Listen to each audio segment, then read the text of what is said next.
Welcome to Spurs Focus, your go-to spot for daily Tottenham news, transfers, and match updates. Don't forget to support the channel by hitting that subscribe button now. Let's dive into today's top story. Tottenham survived a nightmare in Norway. Bodo/Glimt ran Spurs ragged and left Thomas Frank's men shell-shocked in a performance far from their dominant win back in May. With Richarlison struggling, Dominic Solanke injured, and the hosts missing big chances, Spurs were lucky to escape with a draw. Is this a warning sign for Frank's new era? There are two ways of looking at Tottenham's shell-shocked performance beside the Norwegian Sea on Tuesday night back in the small town of Bodo. Firstly, it was nowhere near the professional physical display Spurs put in at the Aspmyra Stadium in May. On Monday night at his press conference, Thomas Frank had done everything to distance himself from that 2-0 win 4 months ago, while stating that no parallels could be drawn. However, in the same room the next night, after the game, the Tottenham head coach referred back to that previous victory 3 times. On one of those occasions, he said, "I think it's also fair to say that we didn't touch the ball in the first half last season either, and it was still 0-0 at that half. I think they were slightly better today in the first half, Bodo, so I think that's more respect to them." Slightly in this instance would be like saying it had been a slightly long wait for Tottenham to win a European trophy, the night before they lifted that one in Bilbao. For Bodo was so much better than Spurs that one of the greatest mysteries of this season might just be how the scoreline was indeed 0-0. At half-time as a penalty was missed. Another unmarked effort from 8 yards was sent over the bar, and Tottenham spent much of their time run ragged by the hosts' attacks. In contrast, Bodo barely threatened Tottenham's goal in either half back in May against a visiting side that bullied them throughout with their physical play. The second way to look at it, though, is that this Bodo/Glimt side are far better than they are given credit for, and their home record in Europe is dominant. Spurs' win in May was an outlier at a stadium where many have come and failed. So regardless of how fortunate Spurs were to escape with a draw, they still managed to come away with something few have managed, and that's a promising sign, regardless of how it came. Under Ange Postecoglou, when Tottenham stank, so did the result. Under Frank so far, when the performances haven't clicked, and it's still very early days in him imprinting his ideas on the squad, they have at least grabbed a point or 3, the Bournemouth game aside. Football. London asked Frank if with so many games and some key injuries in attack, he was having to throw together starting lineups and might not yet have worked out the right blend, balance and formula. The Dane thought for a moment before saying, "I think that's too early to judge in my opinion.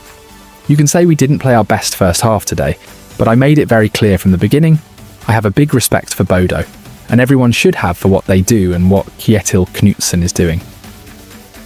I think it's also fair to say that it went quite well against Wolves in the first half, so I know that's a bigger perspective. I think it's overall, you can say with a lot of games, that go-to starting 11 you like to find at a certain stage, that's something I'm looking into. Which is normal. New coach, new players. And we still need to do a little bit of rotation. So in essence, Frank didn't agree, but kind of did. A key miss for him has been the unavailability of Dominic Solanke.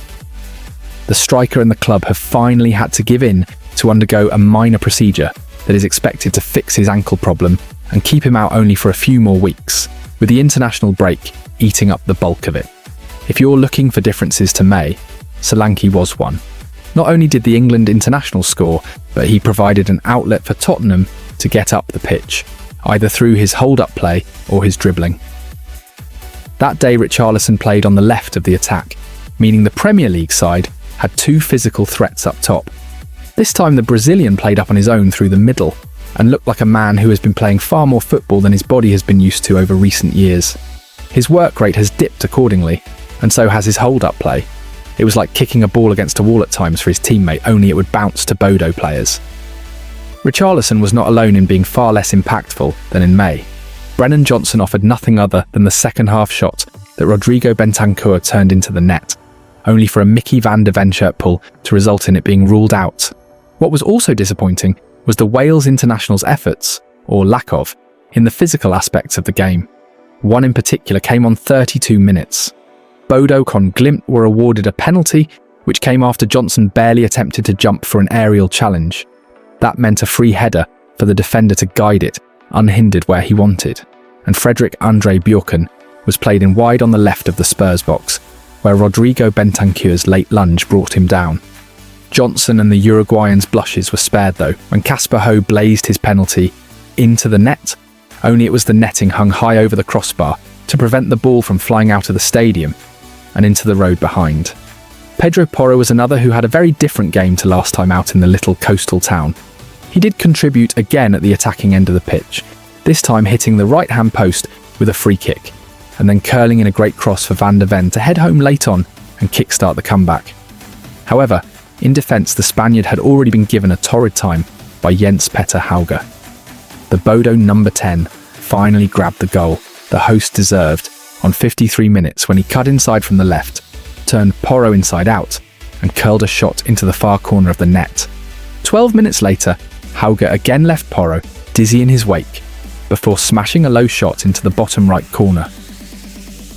Frank was asked whether the plan had always been for the Premier League side to give up so much of the possession to the Norwegian side in their 8,270-seater stadium, and try to hit them on the counter. I think that was what we wanted. Hopefully also you saw that we went high pressure sometimes. It was not that we never went high pressure, he said. So the plan was both to go into the high pressure, which we did on several occasions, and also succeed with those situations. And then there were times when we were a little bit more banked in. You know exactly that we were 4 months ago, because they're very, very good at what they're doing. And then I think the counters should have been a little bit better, but I think the main bit was that when we were on the ball, we threw the ball away too quick. Frank's subs at least made a difference. Xavi Simons, Mohamed Kudus, Joao Palhinha, and Archie Gray all made a direct impact, while Destiny Udogie added some much-needed balance. Xavi drove through the centre of the midfield constantly and ensured Bodo had something more to think about. He's a really good player. He can create a lot of special things. I think you saw today he came on and did really well, Van de Ven said of his compatriot. Most of the time he plays, you can see the creativity he has on the wing, even if he plays there. Kudus caused problems with his twisting and turning runs, and curled in a great cross that the inconsistent Wilson Odobert headed against the crossbar. Palhinha added some bite after the midfield trio of Bentancur, Pape Matar Sarr and Lucas Bergvall had been overrun.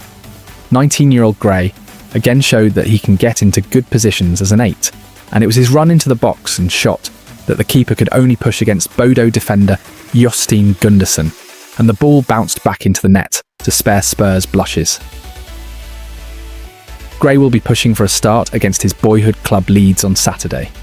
And like Bergvall, a run of starts in his favoured position could be what kicks the £40 million youngster on at Tottenham. Gray is seen as a potential future leader, and Frank has named one such player for the now in his leadership group. Van de Ven took on the armband after Christian Romero missed the trip to Norway following a contact injury against Wolves. The 24-year-old Dutchman was named skipper ahead of Guglielmo Vicario, Porro and Bentancur, who Football.London reported this week is close to agreeing a new contract with Tottenham. While the defence was all at sea at times, Bodo is a coastal town after all. Van de Ven was trying to lead the way with his drives up the pitch, and his headed goal was something Frank has challenged him to do more of from set pieces, although this one was again a second phase effort. The Dutchman did lose his head once with a lunging tackle when running back later in the game, and there was that shirt pull that was as subtle as the bright yellow Bodo flags that hung off every other house in the town. Overall though, he led the team when he needed to, and it was a role the young defender will grow into, as Frank admitted that his leadership group is almost ready to be announced. Yes, I have made a decision on the group. I haven't told the players yet, and that will be on Thursday. So I made the decision, but it's probably pretty obvious he will be in it, said the head coach. He has impressed me a lot as a player, but also as a communicator on the pitch, and a little bit of show of character. I think he was good today. The Dutch defender was unaware of his inclusion in the leadership group when asked after the game in Bodo. I don't know about that, he hasn't mentioned that yet, but it was a proud moment for me to lead the group out in a Champions League game, he said. It's a moment you dream of when you were a kid. I'm happy I could help the team and we got the point. To be honest, I went into the game the same as I always do. It's not like there is some extra pressure on you. I just did what I needed to do and tried to help the team as much as possible. This was a game that Tottenham managed to scrape through, and it was more evidence that while Frank has options galore in some positions, in others, he is light. The return of Solanke and Kolo Muani should give him the strikers he needs, but there is a dangerous reliance on Xavi for creativity. Spurs will be without James Maddison for much of the season, if not all of it, and Dejan Kulusevski could be back in December. Or earlier, if the Swede recovers as quickly as he often does, but he will need months to be fit and sharp again. Anyone who saw the graphic image he posted on Instagram of his patella operation will know exactly what he needed to have done, which was the point, no doubt. Even when fit, Kulusevski will provide some creativity, but he is not an out-and-out playmaker like Xavi and Maddison. Maddison cost Spurs £40 million and Kulusevski £34 million if you are including the loan fee for the first 18 months. That's £74 million worth of creativity that is unavailable to Frank for a long time, and it's been an issue for Tottenham for years, becoming too reliant on one person for their creativity. Lose Xavi to injury, as is likely as he adjusts to the pace and power of the Premier League, and there will be more dull and difficult nights for Spurs.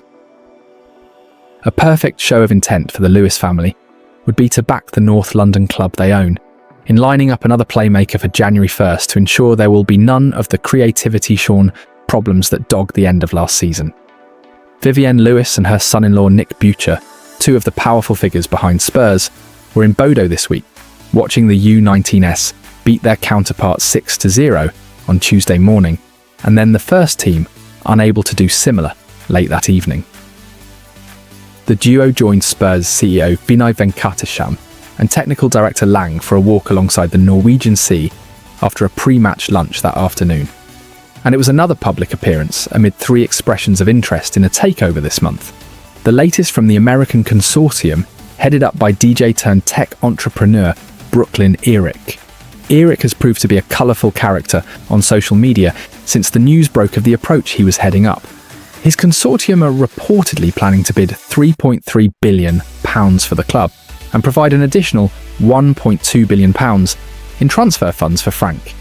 The group has until October 24th to show whether that's actually the case, but it does put pressure on the Lewis family to show the backing to come that has been stated by sources close to them and also publicly by Venkatesham. Those sources maintain the family have zero interest in selling the club to anyone, and their presence once again across a long day in Bodo did not scream out owners who are looking to head out the exit door. While he was not on that walk by the sea, Fabio Paratici was in the Norwegian town, fresh from being handed an 18-month suspended jail sentence by an Italian court following a plea deal for the well-documented activities at Juventus. His presence was another sign that the club's former managing director of football is still expected to eventually return from his consultancy role into a more official position again, despite that sentence and Daniel Levy's departure. Together as a unit, the Lewis family, Venkatesham, Langer and Paratici have the opportunity to push Tottenham up the ladder, both in terms of transfers, the wage structure and the quality at Thomas Frank's disposal. It is still early days in the Danes' reign, but the need for extra creativity in his squad is clear. Strong foundations will prevent defeats, with just the one this season, but the fans will need to enjoy what happens at the other end if they are to keep coming back to watch. Tottenham faltered and fell after their last European final appearance in 2019. Now, with new people in charge at all levels, there's no better time than to learn from others' mistakes of the past and create something far more exciting than what was served up in that little town by the sea on Tuesday night.